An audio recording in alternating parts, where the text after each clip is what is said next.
Telangana JAC employees JAC ఆధ్వర్యంలో సుందరయ్య విజ్ఞాన కేంద్రంలో ఆత్మగౌరవ సభ పెట్టడం జరిగింది. అలా పెన్షన్ విత్డ్రా దినంగా భావిస్తూ ఓపీఎస్ను పునరుద్ధరించాలి, ప్రభుత్వం కాంగ్రెస్ పార్టీ ఏదైతే మేనిఫెస్టోలో పెట్టిందో దాన్ని అమలు చేయాలని డిమాండ్ చేస్తూ ఉద్యోగులు ఆత్మగౌరవ సభ పెట్టుకోవడం జరిగింది. ఈ సభకు ఇచ్చేసినటువంటి MLC teacher MLC Malka Kumraiah గారు మనతో పాటు ఉన్నారు. ఆయనతో మాట్లాడదాం. సార్ నమస్తే సార్. ఉద్యోగులంతా ఓపీఎస్ కోరుతా ఉన్నారు, ఇవాళ పెన్షన్ విత్డ్రా దినంగా ఆత్మగౌరవ సభ పెట్టుకున్నారు.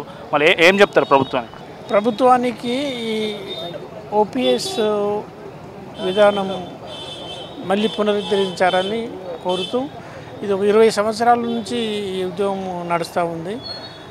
కాబట్టి ఇప్పుడు మళ్ళీ ఓపీఎస్ మళ్ళీ రీవైవ్ చేసి దాన్ని ఇంప్లిమెంట్ చేస్తే గవర్నమెంట్కు నష్టం లేదు.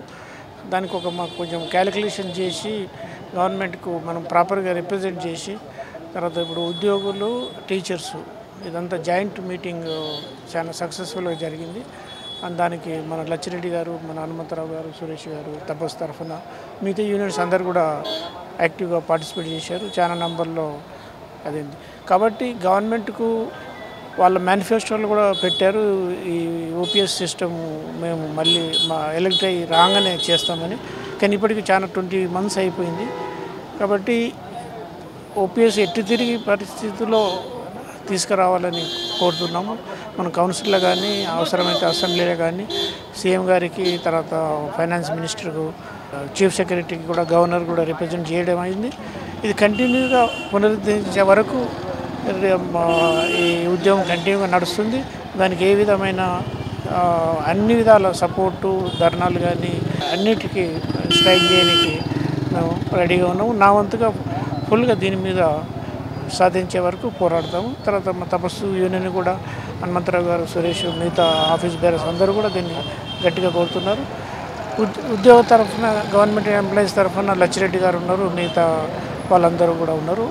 కాబట్టి అందరూ దీన్ని సిన్సియర్గా ఎఫర్ట్ చేసి ఈ సంవత్సరం దీన్ని సాధించాలని ఓపిక మన ఈ సంవత్సరం ఎడిదిరిగి నెక్స్ట్ ఇయర్ లోపల దీన్ని ఇంప్లిమెంట్ చేస్తారని కోరుతున్నాం. ఈరోజు September 1 మరి సిపిఎస్ విధానం అమలు చేసిన రోజు దీన్ని విద్రోహ దినంగా భావించి జేఏసీ తరపున ఆత్మగౌరవ సభగా ఏర్పాటు చేసినాం. ఈ సభకు గౌరవ ఉపాధ్యాయ ఎమ్మెల్సీ పెద్దలు మల్క కుమ్రయ్య గారు వచ్చి పూర్తి మద్దతు చెప్పడమే కాకుండా మరి భవిష్యత్తు లోపల దీనికి సరైన విధంగా రిప్రజెంటేషన్ చేస్తూ అంటే కాన్సిక్వెన్సెస్ ఏంటివి, అసలు సిపిఎస్ రద్దు చేస్తే వచ్చే పరిణామాలు ఏంటి, ప్రభుత్వానికి లాభమా నష్టం అనేటువంటి పూర్తి స్థాయి లోపల పరిశీలించి ప్రభుత్వానికి రిప్రజెంటేషన్ ఇస్తూ ఇవ్వడమే కాదు మరి భవిష్యత్తులో ఎలాంటి ఉద్యమాలు కానీ మరి ధర్నాలు కానీ ఏ కార్యక్రమం చేసినా కూడా పూర్తి మద్దతు ఇస్తామని తెలియజేసినందుకు పెద్దలు గౌరవం మల్క కుమ్రయ్య గారికి ధన్యవాదాలు చెప్తున్నాం. మరి అదేవిధంగా 20 సంవత్సరాలు దాటిపోయినప్పటికీ కూడా ఈ ప్రభుత్వం స్పందించలేదు. మేనిఫెస్టోలో స్పష్టంగా పెట్టింది, ప్రభుత్వం ఏర్పడిన 6 నెలల లోపల సిపిఎస్ రద్దు చేస్తామన్నాం. ఈ సిపిఎస్ రద్దు చేయాలనేటువంటి ఏకైక డిమాండ్తోన ఈరోజు ఈ కార్యక్రమాన్ని విజయవంతంగా పూర్తి చేసినటువంటి ప్రతి ఒక్క సిపిఎస్ ఉద్యోగ ఉపాధ్యాయులందరూ కూడా ధన్యవాదాలు.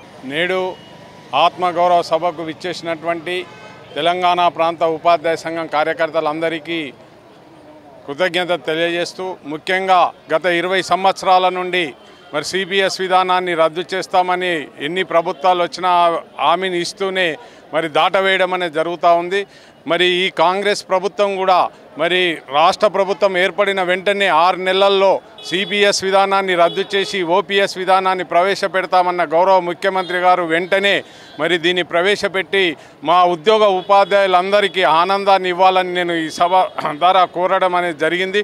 మా మల్క కుమ్రయ్య గారు కూడా మరి శాసన మండలిలో రేపు రాబోయే శాసన మండలిలో కూడా ఈ విషయాన్ని ప్రస్తావించి మరి ఉద్యోగ ఉపాధ్యాయుల పట్ల కూడా వాళ్ళు సానుకూలంగా ఈరోజు మద్దతుగా తెలపడం అనేది కూడా జరిగింది.